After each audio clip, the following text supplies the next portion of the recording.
নাই খুবেই ভাল কাৰ্যসূচী আমাৰ ফৰেষ্ট ডিপাৰ্টমেণ্টৰ পৰা অলৰেডি এই কাৰ্যসূচীটো লৈ আহি আছে আৰু এইবাৰো আগষ্টত সেইটো হৈ আছে। আজি 1 তাৰিখত আমি তামুলপুৰ জিলাত আৰম্ভ কৰি দিলোঁ আমাৰ মানে ডিউপৰ ইনিচিয়েটিভত। গতিকে প্ৰত্যেকজন মানুহে গছ ৰোৱাৰ এটা অভ্যাস কৰিব লাগে। গছ মানে অকল পৰিসৰত থাকিব লাগে সেইটো নহয়, গছ গছনি আমাৰ ঘৰ বাৰী বস্তি চবতে গছ থাকিব লাগে। আৰু গছ অবিহনে আমাৰ মানে কি কয় প্ৰকৃতি আজি ইনবেলেঞ্চ হৈ আছে, তাৰ কাৰণে বিভিন্ন ধৰণৰ মানে প্ৰাকৃতিক দুৰ্যোগবিলাকো আজি আহি আছে। গতিকে গ্ল'বেল ৱাৰ্মিং কথা আমি চবেই জানো। গ্ল'বেল ৱাৰ্মিঙৰ মূল কাৰণবিলাকো তেনেকুৱা ধৰণৰ যে প্ৰাকৃতিক জংঘল গছ গছনিবিলাক ধ্বংস হৈ যোৱাৰ পিছত এটা বায়ুমণ্ডলত ইনবেলেঞ্চ হোৱাৰ কাৰণে এইবিলাক ঘটনা হৈছে।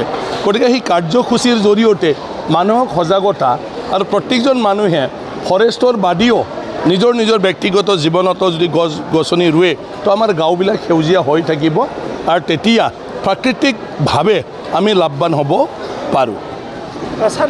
তো যিমান পাৰে মই বুলি নহয়, আগৰ পৰাই চেষ্টা কৰি আহি থকা হৈছে এই বিষয়ত। সেইদিনাও আমাৰ মন্ত্ৰী ডাঙৰীয়াই গোটেই বিধায়কসকলক লৈ পেলাই আৰু অফিচাৰসকলক লৈ পেলাইও আলোচনা কৰিছে।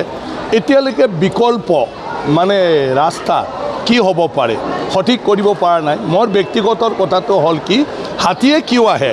খাদ্যৰ অভাৱত আহে।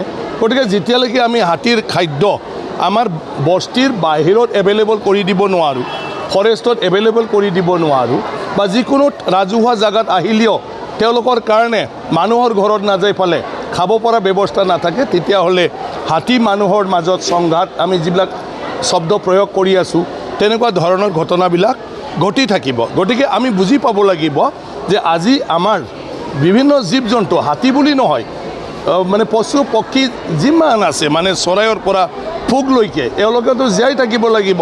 তো তেওঁলোকৰ কাৰণে আজি আমাৰ কি আছে যে কোনো গছ গছনিত ফুল নাই, ফল নাই, পাত নাই, এনেকুৱা ধৰণৰ হৈ আছে।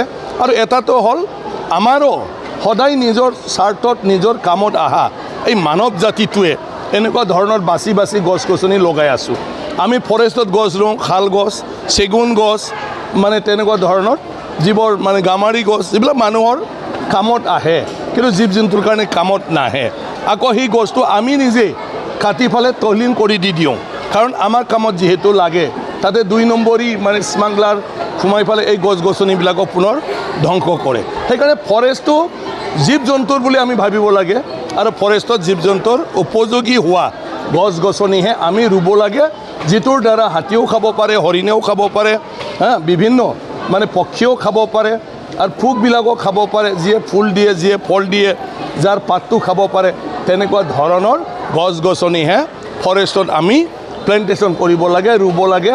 মানুহৰ কামত অহা হ'লে মানুহে আকৌ ধ্বংস কৰিবই ফৰেষ্টটোক। গতিকে এইকাৰণে মানুহে অল্টাৰনেটিভ নিজে মূল্যৱান গছ নিজৰ বাৰী বস্তিত যদি ৰুই লয় তেতিয়া জংঘলটোও বাচিব, নিজৰ ব্যক্তিগত অভাৱটোও নাইকিয়া হ'ব। এইখিনি কাম আমি কৰিলে এইবিলাকৰ সমাধানটো হ'ব। আদাৰৱাইজ হাতীক আমি জেওৰা দি, হাতীক আমি মানে শ্বৰ্ট মানে লাইন শ্বৰ্ট দি আমি পাৰ্মানেণ্টলি কেতিয়াও ৰাখিব নোৱাৰোঁ আৰু এই সমাধান কৰিব নোৱাৰোঁ। তেওঁলোকে মানুহৰ নিচিনা যেতিয়া ভোকত থাকিব নোৱাৰে তেতিয়া পালটো এৰি ফালে হ'লেও মই মৰিলে মৰক বুলি অকলে অকলে এৰি যাই ফালে খাদ্য বিচাৰি যাবই, মানুহৰ লগত যুদ্ধ কৰিবই। আৰু তেতিয়া কোনোবা নহয় কোনোবা মৃত্যুবৰণ কৰিবলগীয়াও পৰে, হয় হাতীয়ে মৰিব নহ'লে মানুহে মৰিব।